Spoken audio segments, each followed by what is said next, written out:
Halo semua, kami dari kelompok 3 Statistika Penelitian yang terdiri dari Fitriani Lauli, Mitra Lasem, Mitra Menrova, dan Yunia Sarabili. Latar belakang dari penelitian kami adalah bahwa COVID-19 telah membawa dampak yang besar dalam sejumlah bidang kehidupan manusia. Berbagai perubahan yang terjadi menuntut manusia untuk siap dan mau menghadapi perubahan yang signifikan tersebut.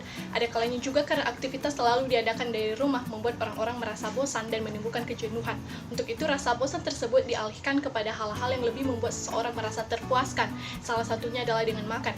Akibatnya, tidak jarang bahwa aktivitas yang selalu makan tersebut membuat pola hidup juga berubah.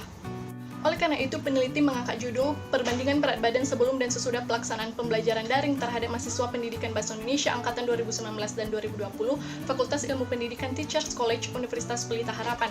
Penelitian ini bertujuan untuk mengetahui perbandingan berat badan mahasiswa pendidikan Bahasa Indonesia Angkatan 2019 dan 2020 sebelum dan sesudah pembelajaran jarak jauh. Rumusan masalah kami adalah bagaimana hasil perbandingan berat badan sebelum dan sesudah pelaksanaan pembelajaran daring terhadap mahasiswa pendidikan Bahasa Indonesia Angkatan 2019 dan 2020 Ilmu Pendidikan Teachers College Universitas Pelita Harapan.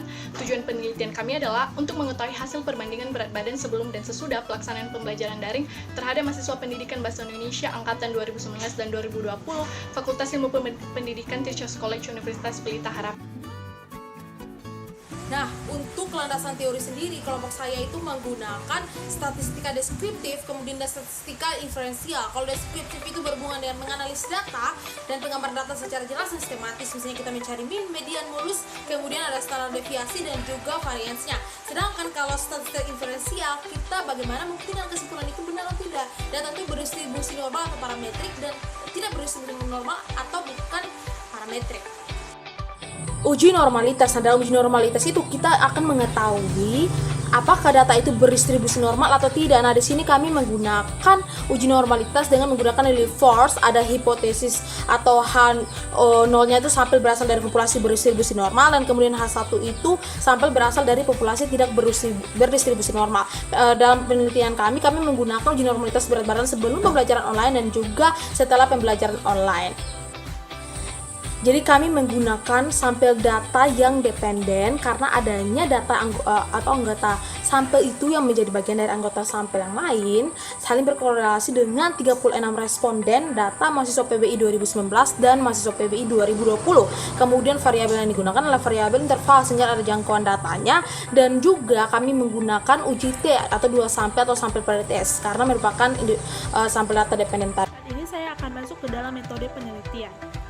Dalam penelitian ini kami menggunakan pendekatan kuantitatif, yaitu pendekatan yang berpatokan pada populasi dan sampel data yang valid, memiliki dugaan sementara atau hipotesis, dan datanya adalah angka yang dianalisis dengan menggunakan statistika.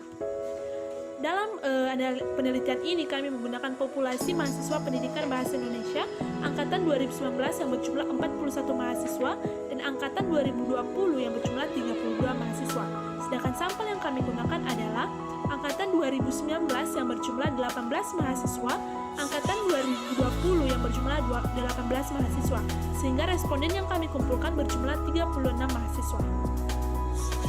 Teknik pengumpulan data yang kami gunakan yaitu dengan menyebarluaskan kuesioner yang berbentuk online melalui grup lain Angkatan Pendidikan Bahasa Indonesia dan grup kelas mahasiswa pendidikan Bahasa Indonesia Angkatan 2019 dan 2020 menggunakan tautan yang telah tercantum di dalam PPT. Di dalam kuesioner ini kami menggunakan beberapa pertanyaan panduan. Yang pertama adalah email pribadi, nama lengkap, angkatan, interval berat badan sebelum PJJ, angka berat badan sebelum PJJ, interval berat badan setelah PJJ, dan angka berat badan setelah PJJ, dan juga pertanyaan apakah berat badan mengalami perubahan atau tidak. Teknik sampling yang kami gunakan dalam penelitian ini adalah teknik sampling random sederhana. Artinya pengambilan sampel dilakukan secara acak dan dari populasi yang bersifat homogen, yaitu pendidikan Bahasa Indonesia. Rentang pengumpulan data ini berlangsung dari tanggal 8 sampai 13 November 2020. Ya, dalam penyajian data kami menggunakan 3 bentuk. Yang pertama adalah data kelompok dengan sesuai cantuman interval frekuensi sebelum PJJ dan setelah PJJ. Kedua adalah histogram seperti yang telah tercantum di dalam PPT. Ketiga adalah diagram batang.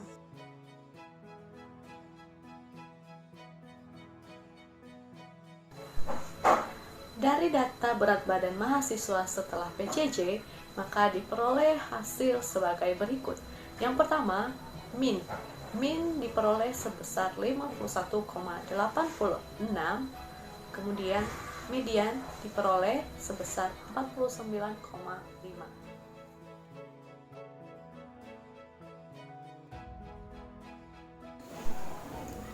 Selanjutnya, dari data tersebut, maka dapat diperoleh min, median, modus, kuartil 1, kuartil 2, kuartil 3, standar deviasi, dan varian seperti berikut.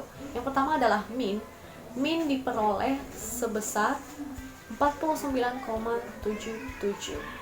Sedangkan median diperoleh hasil 49,5, modus 47,83, dan kuartil 1 didapatkan hasil 45.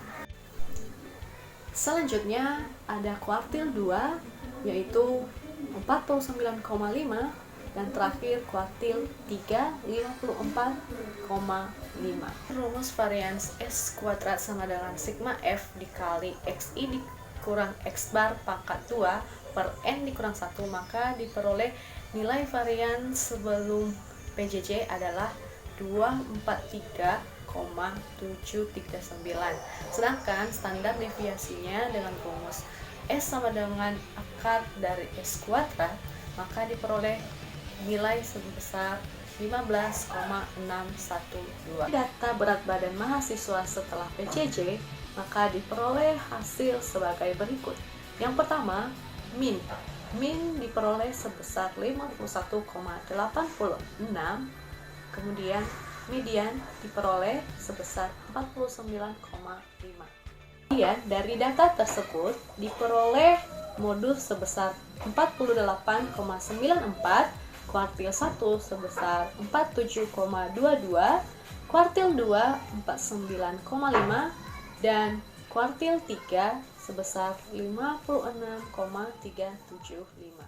Varians pada data setelah PJJ diperoleh varians senilai 188,571 dan standar deviasinya adalah 13,732. Dalam penelitian ini kami menggunakan data parametrik yang bersifat kuantitatif dan juga berjenis data kontinu dengan skala interval.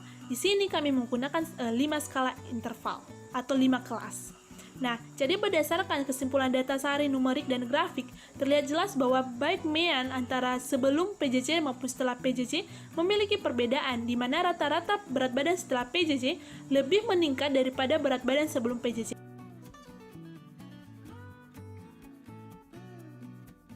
Belum pembelajaran online untuk fx kurang sx-nya itu kami mendapat 0,112959593 hasilnya.